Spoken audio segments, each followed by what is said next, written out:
आज जितने कैथल, कुरुक्षेत्र और करनाल जिले के पदाधिकारी हैं, तीनों जिलों में जाकर उनके साथ आज हम चर्चा भी कर रहे हैं, उनका धन्यवाद रैली के लिए भी कर रहे हैं और आगे की गतिविधि के अंदर बढ़ चढ़कर साथी भाग ले, उसके ऊपर पार्टी की तरफ से डायरेक्शन भी देने का काम कर रहे हैं।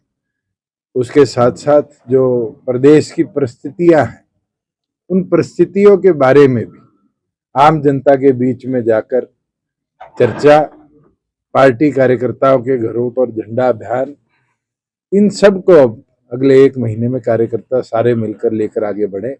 इसी कार्रवाई के साथ पार्टी अब मैदान में उतरेगी। ऑर्डर के तो बद से बदहाल हालत है। आपने खुद देखा है डवाली के अंदर किस तरह 4 साल की एक बच्ची के साथ जो घटनाक्रम हुआ, चाहे वो एमडीयू के अंदर बुलेट प्रूफ गाड़ी लेके छात्रों को कुचलने का प्रयास हुआ। और मैं तो यहाँ आ रहा था, अभी अभी कोई कैथल जिले की घटना आई है जहाँ 2 व्यापारियों को गोली मार दी गई उंडरी के पास। इस तरह के लॉलेसनेस स्टेट में इतिहास में तो हमें देखने को नहीं मिली। हमने वो दौर भी बंसीलाल जी की सरकार का देखा है जहाँ लॉलेसनेस शराबबंदी के बाद बढ़ी थी, मगर उसको भी कंट्रोल किया गया। मगर आज के जो हालात हैं, इसके अंदर तो साफ दिखता है कि सरकार की मंशा ही नहीं है। मुख्यमंत्री बात करते हैं मगर एक्शन उसके ऊपर कुछ नहीं होता। ये अपने आप में दिखाता है कि लॉलेस फेल्ड स्टेट आज हरियाणा बन चुका है।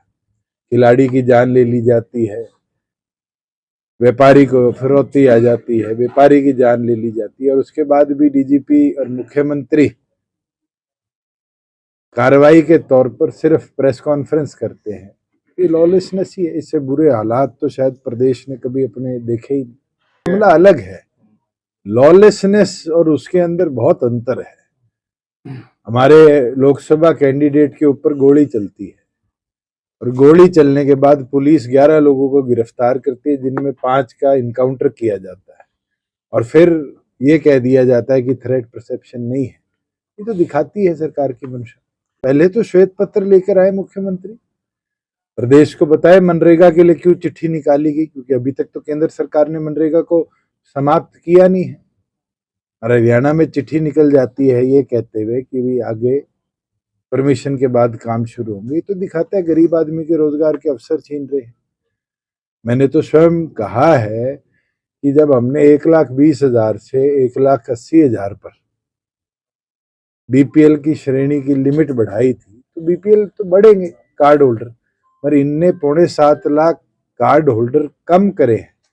ये साफ दिखता है कि गरीब आदमी को योजना का लाभ देने की बजाय उसके अधिकारों का हनन सैनी सरकार कर। मैं तो स्वयं आपके यहाँ आके गया था, ट्रैक्टर पे उन गांव का दौरा करके गया था। मेरे अगले दिन मुख्यमंत्री आए थे।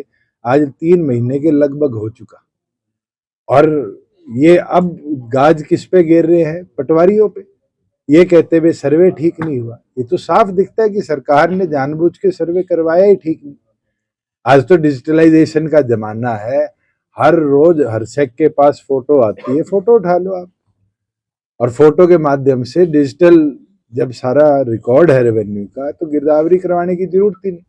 हमने भी तो 7-7 हजार रुपए 2023 के अंदर दिए थे जब आपके यहाँ नुकसान हुआ था। उस समय तो एक किसान ऐसा नहीं था जो वंचित रहा हो मुआवजे से। आज तो अधिकतम किसान वंचित पड़े।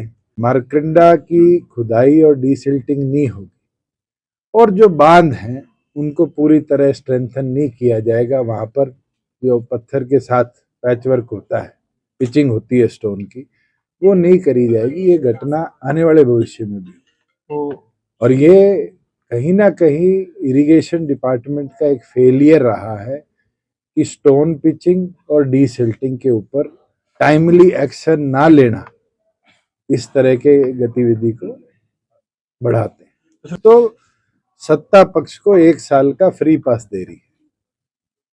आज ना तो बीजेपी का कोई विधायक बागी है, ना कोई ऐसा विषय है अविश्वास प्रस्ताव लाने का, ना कांग्रेस के पास वो आंकड़े हैं। और उसके बावजूद भी सदन में अविश्वास प्रस्ताव लाना ये दिखाता है कि भूपेंद्र हुड्डा जी कोई स्टेट इंफॉर्मेशन कमिश्नर अपना लगवा लेंगे या कोई और ऐसी पदोन्नति कराने के चक्कर में सैनी सरकार को एक फ्री पास देने के परियोजना के तहत इस अविश्वास प्रस्ताव को विधानसभा में लेकर आए। मुझे ये बता दो, 1.25 साल के टाइम में शाहबाद की 1.25 परियोजना जो इस सरकार ने नई शुरू करी, नंबर तो आप ही दे दोगे। मैं तो आपको शाहबाद की बात कर रहा हूँ। मुझे तो वो दौर भी याद है जब हमारा यहाँ से एमएलए था और हमने सड़कें बनवाई, पंचायती राज के कितने काम आपके यहाँ हुए, कितने और परियोजना में काम हुआ।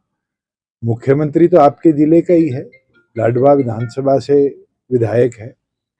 मुख्यमंत्री ये बता दे कि यमुनानगर जाने वाले रास्तों को ठीक करा पाए हो या चौड़ा कर पाए हो। मुझे तो याद है 2 बार इनकी गडकरी जी के साथ फोटो आ गई, जो कुरुक्षेत्र का बाईपास बनवाना है, यमुनानगर तक को जोड़ना है। फोटो करानी तो बहुत आसान है, क्या उस पर मोहर लगी? हमने तो अम्बाड़ा से नारायणगढ़ कालाम सड़क अप्रूव करवाई, आज वो कंप्लीशन पर है। दिल्ली के आपके बॉर्डर से शामली और शामली से लेकर अम्बाड़ा तक ग्रीनफील्ड नेशनल हाईवे मंजूर करवाया, काम गति पर है, अगले 6 महीने साल में कंप्लीट हो जाएगा। और तो और ठोड़ से लेके और आपके शाहबाद क्रॉस कराकर जो ये शहजादपुर रोड है, इसके ऊपर 152G नियर कंप्लीशन पर है, ये भी हमने मंजूर करा है। तो मैं तो पूछ देता हूँ पत्रकारों से ही, जब हम मुख्यमंत्री को रेट करने की बात करते तो आप मुझे काम बता दो। मुख्यमंत्री को 1.25 साल नहीं हुआ, लगभग 1.25-2 साल हो गए। अब वो 6 महीने भी तो काउंट करो ना, जब हमारे बाद इनने सरकार प्रदेश में चलाई। और इस पूरे दौर में गुंडों के लिए, बदमाशों के लिए, असामाजिक तत्वों के लिए शब्द तो मुख्यमंत्री ने बहुत बड़े बड़े कहे, पीछे उनको जेलों से ला लाकर उनकी परेड भी कराई।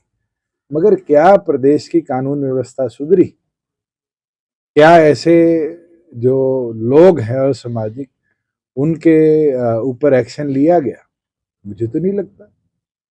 ये तो गतिविधियां और अपराध जो है ये प्रदेश के अंदर बड़ा है, और जिम्मेवार इसके लिए गृह मंत्री के तौर पर खुद मुख्यमंत्री है। क्योंकि तो हालात आपने अभी HPSC का असिस्टेंट प्रोफेसर इंग्लिश का रिजल्ट आया है, 4800 नेट GRF PhD करे हुए बच्चों ने पेपर दिया और उसके अंदर 148 बच्चे पास होते हैं।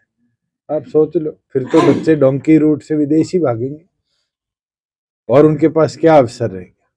जब हमारा पब्लिक सर्विस कमीशन का हालात ऐसी है कि क्वालिफाइड एजुकेटेड बच्चों को वो रिजेक्ट कर रहे हैं, तो भविष्य में रोजगार के अवसर ही और कहाँ दे पाएंगे? फिर तो PN लगा देंगे, चपरासी लगा देंगे। सर, सिक्योरिटी को लेकर को भी पता है कौन है, मुझे नहीं लगता कि मुझे वेरिफिकेशन करने की जरूरत है। आपका विधायक रह लिया, आपको भी पता है कैसे। संगठन के अंदर हमारे 6 सेल हैं, किसान cell, SC cell, BC cell, महिला, युवा और जनरल बॉडी। इन 6 सेलों के अंदर अभी जिला कार्यकारिणियां घोषित हुई है और जनरल की हल्का कार्यकारिणी भी घोषित हुई। आज कार्यकर्ताओं की जिम्मेवारी है कि अगले 1 महीने के अंदर सेलों की हल्का कार्यकारिणी पूरी तौर पर बनाकर पार्टी के वर्करों को जिम्मेवारी देकर आगे की कार्रवाई में उनको जिम्मेवारी के साथ। देखिए क्या घटना है, मुझे ज्यादा विशेष कर तो नहीं पता, मगर बहुत से टीवी चैनलों ने दोनों पक्ष सुनाए। उस ना घटना के दौरान आप वहां थे ना मैं यहाँ।